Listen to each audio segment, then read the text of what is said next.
Kapie kuri Tottenham izakina Champions League ni Kevin De Bruyne na Cristiano Romero ni bake cyane ku mikino equipe ikina ku mwaka, ariko nanone kuri aba bakinnyi bo muri America Latin baba rota kuzakina no ma equipe azwi ya Arsenal na Zande, abarota ko yakina nk'ikipe ya Arsenal kuruta ukuntu yajya mu ikipe ya Tottenham. Araza gacarenjinga ko n'ubundi ntabwo yapfa kubona ikipe we yifuza, ariko akayifuza ari bujya mahita kina. Ntabwo ikipe yajya mahita kina, ntabwo yo yifuza. Ni numwe mu defenseur beza kuko no muri imoso nziza cyane, ashobora gukina kuri gatatu cyane cyane abonye yiba mushyira muri defense ya batatu aribwo bikunda ajya ku ruhande rw'ibumoso, ariko banamukina kuri gatatu. Nekereza ko rero aramusaje no vango uyu mukinnyi kujya mu ikipe avango rikagenda impangane. Mwaka wa mbere ushaka kwanga, uwa kabiri bigakunda, iyo byanze burundu ashaka gutekereza guhindura, ariko ntabwo yavuga ngo ngomba kujya ahantu mita ntangira gukina, kandi uhageze uri mushya bafite abandi basanzwe bakina uragera nyine ugacarinje ugatanga imbaraga bikagaragara ko ibintu umutoza yakubanzamo. Nekereza ko Hayinkapi igitekerezo cyo kujya muri Arsenal cyaba cyiza, kuko nyine arifuza kujya kuri elite level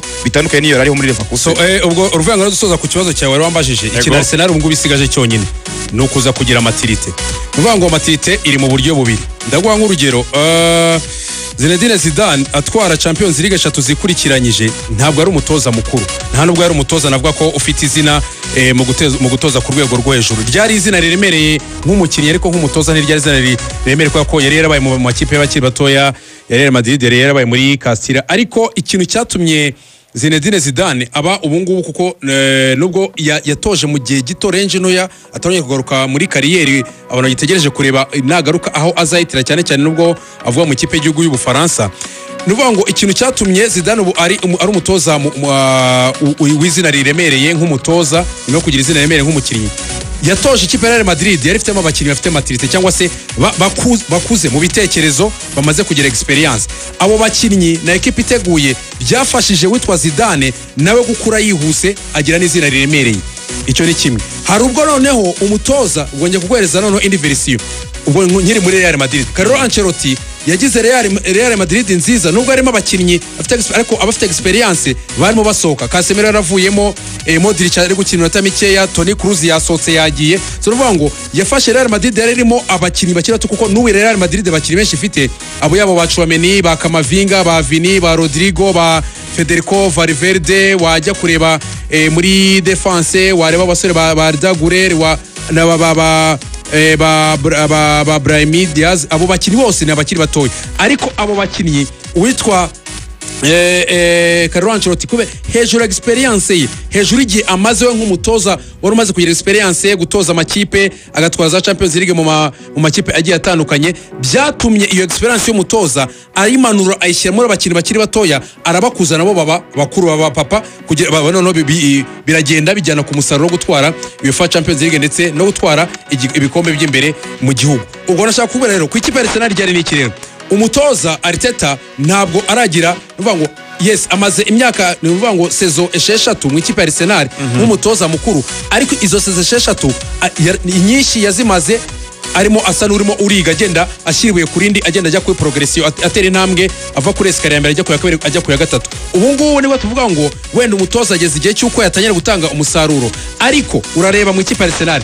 So niba umutoza ageze igihe cy'uko tugiye kumubaza nk'umutoza udafite experience, nawe wari ukiri kurwana no gukura kugira ngo ajye kurwana n'abandi batoza, equipe ye noneho afite iyo squad yiwe, abakinnyi barimo bafite iyo maturité yo kuza nka kubona kuvuye ngo maturité y'abakinnyi ba Real Madrid yatumye Zinedine Zidane utari mukuru, utari umutoza ukomeye aza ko umutoza ukomeye muri Arsenal. Uraza kureba kuvuga ngo nabaye bakinnyi bafite iyo experience, nawe bakinnyi bafite iyo maturité yo kuza gutuma umutoza nawe urwego rwe ruza kuzamuka. Ese niba bakinnyi badafite maturité, harimo abakinnyi bakiri batoya, umutoza we ari muri iyo position. So nabwo ko icyo kintu cyo kuba harimo unbalance mu birebana na maturité cyangwa se n'imitekerereze ikuze yaba kuri coaching staff yaba no kuri squad, nicyo kintu gishobora kuzasa n'ikigori cy'ipe Arsenal mu buryo bwo kubaka irubakitse uno mwaka ugereranyije n'izindi saison. Ariko ako kantu ko kuba umutoza nta experience, nta umutoza w'ibikombe, abakinnyi baba champion, nta bakinnyi baba champion yifitemo, navuga ko babanyere gutwara ibyo bikombe, bafite niyo maturité. Unere no kuri kapiteni wabo Odegaard nawe ugishidikanywaho uburyo yambara ambandi hagati y'abari abakinnyi bandi mazina bagiye bakomeye, ibyo bishobora kuzagenda bikaba ari byo rero bigenda bikangoroba ikintu gishobora kuzatuma biremerera umusaruro w'ikipe Arsenal mu mwaka kuba yakwegukana ibikombe. Urakoze mugaragu. Iberi Bukayo Saka bamaze gutangaza yuko ibyumweru 4 ari hanze, ubwo hafi n'ukwezi. Yego n'ukwezi agomba kumara hanze y'ikibuga adakina kubera ikibazo yagize cy'imvune ubwo bakinaga mu mukino banyagiyemo kipe yari yanasinzemo igitego ariko aza kuva mu kibuga kubera iyo mvune yagize. Hanyuma rero mu mikino azasiba muri uko kwezi harimo umukino wa Liverpool bazakina kuri iki cyumweru, ntabwo azaba hari. Hanyuma kandi ntabwo azaba hari bakina n'ikipe ya Nottingham Forest, bakina n'ikipe ya Manchester City ntabwo hari, ndetse na Newcastle nabwo ntabwo hari. Ni imikino ine y'ingenzi cyane, amanota 12 Arteta yarakeneye kubona aya manota yose ko yakabaye imbumbe, ariko nyine meilleur joueur we mukinyi we mwiza cyane Bukayo Saka ntabwo amufite, ubwo no kugerageza ba Max Doma ndetse na ba Ethan Waneri na ba Madrid. Dusoreza kuri ingingo, ninde uri busimbure Bukayo Saka ubona ufitinga muri projet ya Arteta ndetse ushobora kwitabazwa kuri match ngizi Ibera avuze Sami? Nani Madueke ararusha abandi bose bahari kuba yasimbura Bukayo Saka, kuko Nani Madueke afite ubushobozi bwo gukina ibumoso n'iburyo mu buryo bungana, kandi yaramaze sezo muri ekipe ya Chelsea akina nk'umukinnyi ubanza mu kibuga, yabaye muri ekipe ya PSV Eindhoven mu gihugu cy'Ubuholandi. Bitandukanye na ba Ethan Waneri bataraba batitirera iby'Ibranda sezo nimwe muri Premier League, bitandukanye na Max Doman umwana ukiri mutoya. None Madueke wenda yakina iminota nka 70, hanyuma ibyananiranye Max Doman akaba yazamo mu gice cya nyuma cy'umukino akaba yagira ibyo akora, cyangwa se hari na option za Leandro Trossard n'abandi batandukanye. Mbona Arsenal kuba kuri ubu ngubu iracyafite ubushobozi ko yasimbura Bukayo Saka, kuko nawe apari wenda yuko yaratsinze igitego ejo bundi, ariko nawe yaramaze agaragaza igihe kinini agaragaza umunaniro, ariko nanone ni umusaruro w'igihe kinini yamaze akina yikurikira, kuko Bukayo Saka kugera muri 2024 itangira yigeze kumara imikino 79 akina buri gihe cyose mu ikipe ya Arsenal no mu ikipe y'igihugu y'Ubwongereza. Nekereza ko ibingibi ku mukinnyi waratangiye gukina akiri mutoya, ari igihe kigera imvune zose ikakubwira ko ugomba kuruhuka. Tare yabaye ruined kubera iki Chelsea ariyo mahitamo meza kuri Garnacho Lorenzo? Leandro Garnacho n'umukinnyi ufite talent, ufite impano, ariko hari abakinnyi benshi bafite impano bagiye bananirwa kuba muri Man U kubera urwego rwayo rwa tradition, imimerere yayo, imiterere yayo. N'ikipe igira ama exigence, igira Martial ntibari babi ba Rashford, ni benshi Don Sancho, n'abakinnyi benshi. Aka urugero ntabwo umwana ari compatible na Man U, na tradition ya Man U. Ntibihura no twagiye muri equipe y'abarasta. Ni system ya back 3. Uyu mwana Marcus Rashford yagiye muri exil mu kintu gisa n'ubuhungiro muri Aston Villa. Yarahunze. Noneho mu gihe hatangiye kariyeri muri Aston Villa, uyu mwana yifata ifoto yambaye jezi ya Marcus Rashford yo muri Aston Villa. Aston Villa n'umukeba wa Man U cyane. Yifashe ifoto yambaye jezi ya Rashford ariko Aston Villa. Nta muntu utekereza ko umukinnyi wa Man U ashobora gukora ibintu nk'ibyo. Umukinnyi sezo irankuru uhanganye na Aston Villa. In fact yari imbere ya Man U ikuri imbere, urimo urajya gusapotinga umukinnyi wagiye mu yindi club y'umukeba wambaye jezi ye. Like that was embarrassing kubwa Ferguson. Cyari ikintu gita kikuvana muri equipe ako kanya. Oya ntabwo byari kubaho kuko ikipe icyo gihe yari imeze neza, umukinnyi ariko yarakajwe n'iki? Oya abakinnyi bakoraga udukosa duto mwenderere kabisa gahita abashyira ku ruhande ba Ferdinand byagiye bibabaho. Ariko ako nakantu gato kwereka ko nyine discipline ku bakinnyi ba Man U ku rundi rwego, ariko iranazana nabona ko abenshi bari kugenda irimo irakora gusigaye ifite itsinda ry'abarakare ngo rikora imyitozo nyuma y'abandi. Uyu rero akeneye equipe nyine y'Abanyamerika, iriho n'Abanyamerika. Chelsea ubwo navuga Garnacho n'umukinnyi wisanzura cyane, ubona nk'umukinnyi w'umupira w'amaguru wambara grunette ku kaguru. Ari umugabo, ari umusore, umuntu wisanzura. Twato n'abakobwa bambara ku kaguru kazu hano munsi muri Cheville. Ariko buryo si bose banatwambara, ariko nyine ndavuga kubona umukinnyi w'umupira w'amaguru kambara ni igitangaza cyane. Arakambara uzko akambara se, ariko nabo ubwabo ni like ni nk'ikimenyetso. Ntabwo ahura na Man U ntigaragaza uwo ari we. Ndavuga abakobwa, ntabwo none bibaza n'abakobwa cyangwa abagore bakambaye ku kaguru nensinye, nacyo ni ikindi kimenyetso. Ngayibaza noneho umugabo noneho w'umukinnyi w'umuprofessionnel irira jezi kuri mubereye akambara jezi ya Aston Villa izina rya Marcus Rashford, aziko ari umukinnyi washwanye na Man U. So in discipline nyine ntabwo iri compatible na United, cyangwa ashaka kuva mu ikipe nyine ntabwo ahuza nayo. Niba yamaze kumvikana Chelsea iramwifuza, irashaka abakinnyi benshi bafite talent. Chelsea burya ntabwo ibifuza bose urwego rwa Chelsea. Chelsea ntabwo abakinnyi bifuza ngo izabakinishe. Chelsea ni ikipe z'ubucuruzi cyane, ku buryo nk'uyu mukinnyi ntekereza ko bashobora kuba hari abakinnyi nzi bari muri Chelsea muzabona bagurishijwe mu mwaka umwe cyangwa imyaka ibiri. Of course.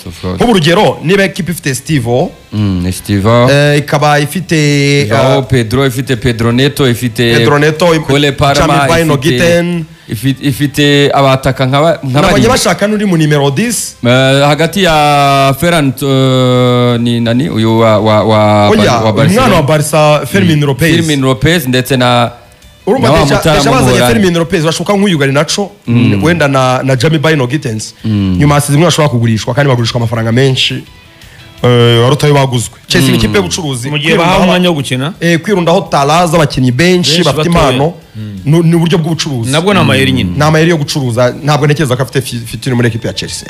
iyo bayita The Blues.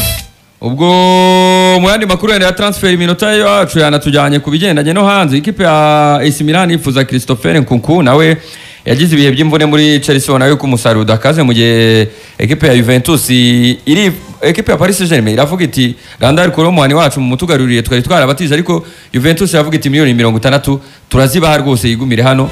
Kolomwani ni umwe mu bantu abafana ba Ronaldo badakunda ariko ba Messi bakamukunda cyane kubera igitego yahushije kuri finali y'igikombe cy'isi giheruka Ubufaransa bura na Argentine yahushije igitego ku munota w'118 ekipe ya Argentine arebana n'umunyezamu uwo bita Dibu Martinez. Ekipe ya Argentine itayitwarira igikombe. Paris Saint-Germain isa n'ifite attaque yuzuye clever kugarura Kolomwani n'ubundi nukuza kumwicaza mu gihe Juventus mukeneye kandi gatanga amafaranga afatika.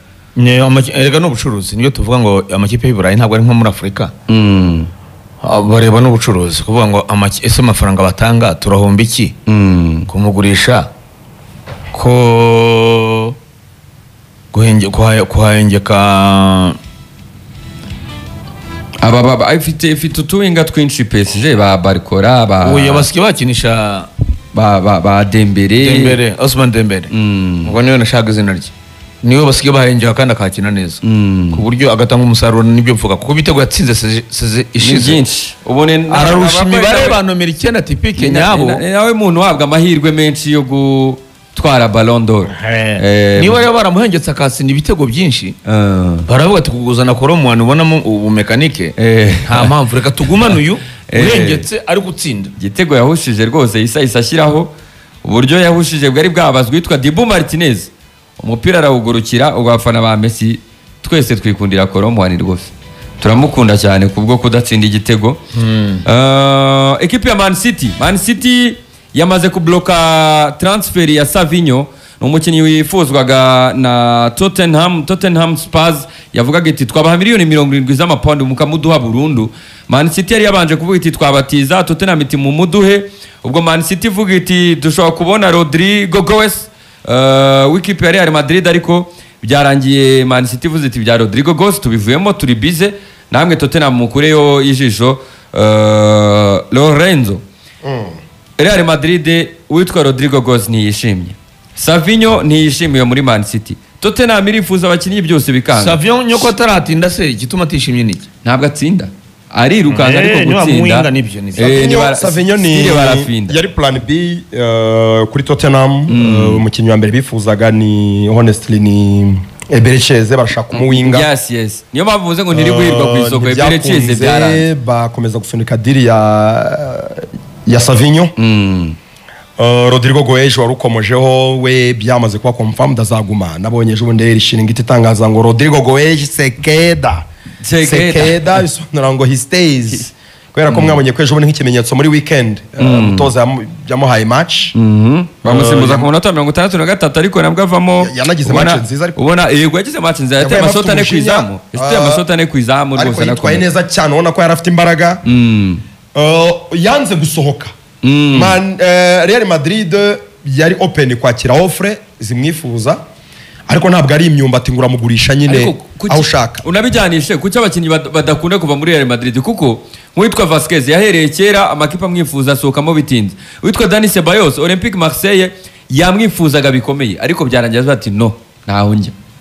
Uyu Rodrigo Goes nawe za Arsenal za Liverpool za Man City zose zarakomanza ariko aravuga atoya ntabwo ndi bugiye kubisesengura cyane ariko aho abakinnyi bava tuba tuhazi umwana avuye muri Brazil straight aza muri Real Madrid ekipe yakuvanye mu byaro bya za Brazil urukundo nyine wararubeguriye rwose ni umukinnyi kandi mu buryo bwa ambition watwaye byose mutego ku myaka afite mike yatwaye La Liga yatwaye Champions League nta kintu na kimwe ataratwara muri Espagne gifatika so inzozi si nyinshi inzozi no kumukinnyi ukomeye mu mateka ya Real Madrid akazahibukirwa nk'umukinnyi ukomeye so we rero abavuga ngo niyo navaha nzahava ndi ku rwego rwiza cyane donc munkinishe mbe mwiza nzagurwe kuri record amafaranga meza have nk'umuntu ukomeye nzandikwe mu bitabo by'ikipe ko hava mutankinishije mutamaye amahirwe no man Real Madrid nta bushobozi ifite bwo kugurisha umukinnyi gutyo gusa like umukinnyi ukomeye ufite amasezerano y'igihe kirekire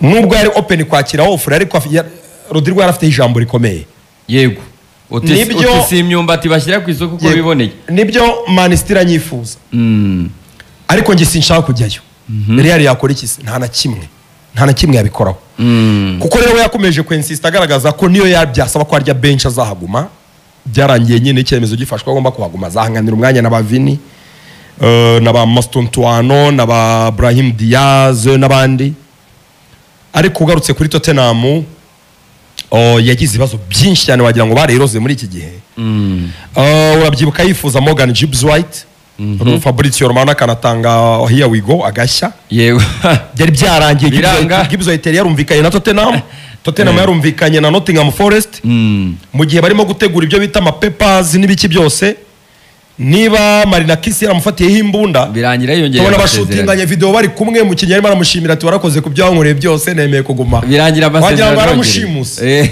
yongera amasezerano Tottenham gira heartbreak ni nako byagenze ejo muri kuri Bereches bari bumvikanye umukinnyi n'ikipe equipe ku yindi bamaze iminsi 8 yose yabanza guhamagara Arteta ko ngiye kujya muri Tottenham kandi nkunda Arsenal nta gitekerezo cyo kuba mwansinyisha kigihari Arteta ati board irimo buretse gato ni soka ndakubwira abagiye gutyo so bisa nkaho hari bishobora kuba byaratanze image mbi cyane kuri Tottenham ku buryo n'abandi bakinnyi zareshya mu gihe kiri imbere bavuye makipe akomeye bashobora kuzayisinabinga ariko nka Savinho muri Spurs kuba winga Tottenham ifite nekereza ko Savinho yagiramo umwanya kuko aba winga bari gukina ubu ngubu ni Kudus ndetse na Brennan Johnson Brennan Johnson ari gukina iburyo Kudus agakina ibumoso right yes Savinho ashobora gukina wing y'iburyo a priori ashobora no gukina wing y'ibumoso ndebye rero kuba hari Brennan Johnson na Savinho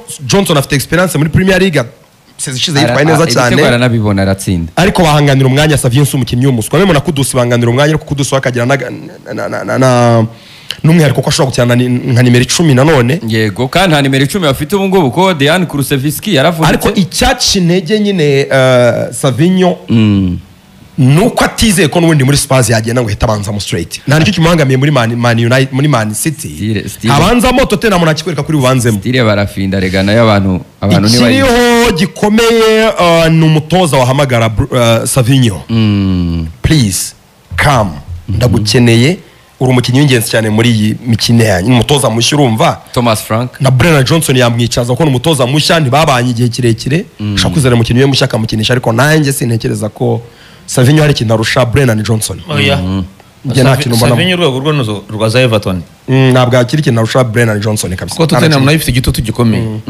Johnson aratsinda kugira ngo umwicaze biragoye wamwicaza byashoboka kubera umukinnyi mushya ariko ndahamya ko yasubirana umwanya we nuko nguko bimeze muri transferi hanyuma ku mugabane wa Afurika mu minota mikeya ekipe ya Kaizer Chiefs yaranganyije na Mamelodi ubusa ku busa ni muri match ya kane ya shampiyona umutoza Miguel Cardozo abafana bamutukaguye rwose bamutukaguye kuri stade baramuririmbira bati genda bati Kaizer twarayitsinze umwaka bati Kaizer twarayitsinze umwaka ushize turayinaniwe none nicyo bababaje Kaizer bati amashota 7 y'imiriro umutoza wari uhari ninde ko bayiteye 3 umukino ubanza